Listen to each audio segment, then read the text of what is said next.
video for Peter Buckley here. Hi, Peter. So speak up loud, because it's so noisy. Peter, we wish you were here. Paul Gassell. We do. All right. We do, Peter. Frank Mackey. Love to see you. Conway Daly. My namesake. We're all the soul of discretion here.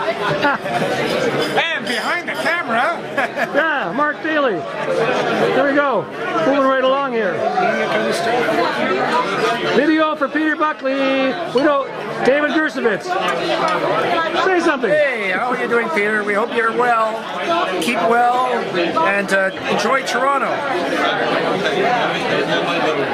David Bray. The food is absolutely marvelous. Is it? Whoever is responsible deserves a medal. Nice questions, Peter. Too bad you weren't here.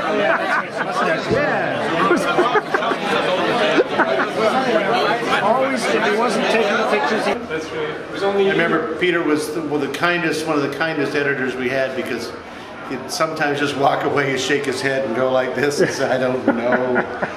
Please beam me up, Scotty. Yeah, he was pretty soft-spoken, boy. I never heard him. Yeah, no, but he was super. Absolutely super. The story I heard, of course I'm telling it from secondhand, but the message came across the wire. In those days, they'd get off the wire, spike it, and do all this stuff. A lot of you don't understand what that means.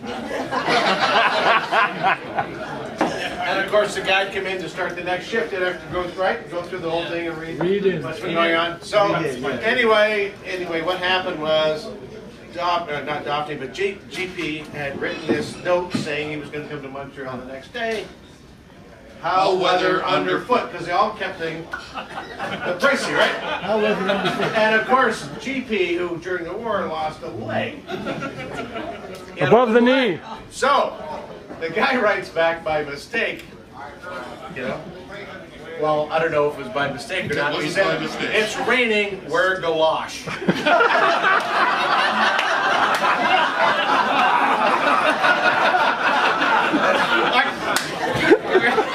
That's what happened. Yeah, that's my favorite CP story.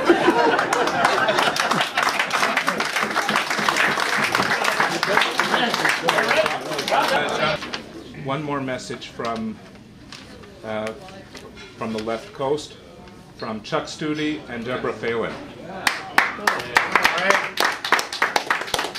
Hello everyone, we are sorry we cannot be there with all of you. Montreal was a defining moment for us. We met there at CP in 1975, married during a holiday in Spain, and then moved to Vancouver in 1980. We have 3 wonderful daughters, a dog named Pippi, and a boat named Trivial Pursuit, because of a certain investment we made.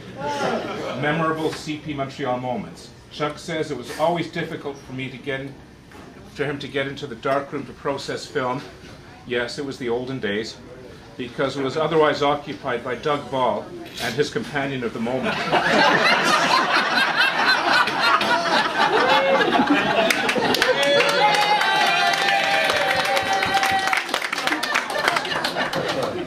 Good times with Chris Haney and Doug Ball, covering Les Canadiens in their heyday, Montreal Expos at Jerry Park, Les Alouettes at the Autostade, and Haney blowing the doors off me and Ball with his pictures of the Avco Cup in Quebec City. Oh, yes. Deborah, I was the only woman for quite a while, the other one having left unexpectedly to Paris.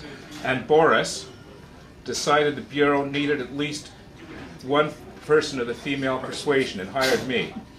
I remember the busy political scene, stashes for lunch, the music, the parties, including the farewell we had at our place in Hudson to send Peter Buckley off to Toronto.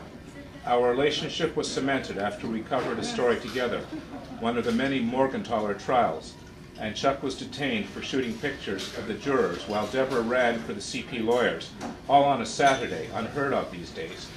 CP surrendered the film, and history was made with a mistrial. We had the opportunity to work with and become friends with a great group of people. Wish we could be there to celebrate. Cheers to everyone. Have a drink on us. Chuck and Deborah. Thank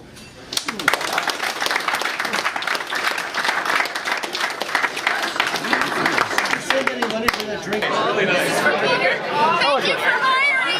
Thank you for hiring me. Denny, how are you? Mark Daly. Hi. The most big break. The most. Guy with the greatest initials, VD. Nobody thought I'd last with initials like VD, but there I was until 1988. Everybody used to call me Yaya. That's right. The most present guy on the blog site there, Victor Davies everywhere, eh?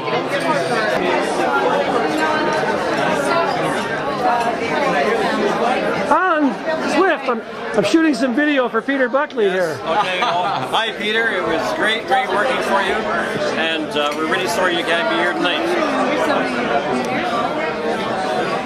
Peter hired me, which is the most amazing thing that anybody's ever done, because I had no idea what I was doing. And if you had time, I'd tell you this funny story. I'll make it really quick. Do it. I did a rewrite from the Gazette, and I brought it to him. This is when he was hiring me, and I showed it to him, and he said, "This is really good writing, but it's the first time I've ever seen a rewrite that was longer than the original." Richard Garlick. Thanks, And he got Peter. the job anyway. And I got the job anyway. Yeah, we all got the job I was anyway. breathing. They hired anybody in those days. I know. We all got the job, Peter. Thanks, guys. Thank you. One person who wanted very, very much to come but was unable to, Peter Buckley, is in Toronto. Greetings to everyone. I'm chagrined to be missing the great roundup. I take consolation from the fact that in my memory at least, we've scarcely been touched by the passing of 30 years. You've all got full heads of youthful hair. There are no wrinkles to be seen. You still attack each day with fresh enthusiasm. And I can run up 2 flights of stairs with scarcely a breath. If I start saluting anyone like Victor and Vic, Ron and Rob, and Robert, Ina, Clive, or Jim, I'll forget a whole bunch of others. And I'd have to miss people like Felicity, Kevin, Paul, Eric, Joel, Gerso, Richard, Lou, Tom, Estelle, Scott, or Alan with 2 L's and Alan with 1.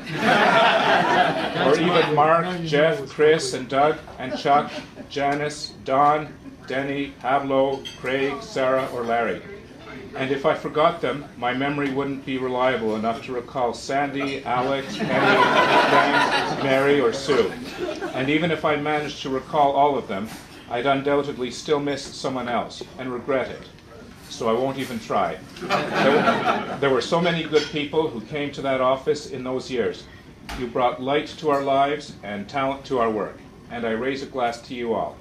Have a happy time.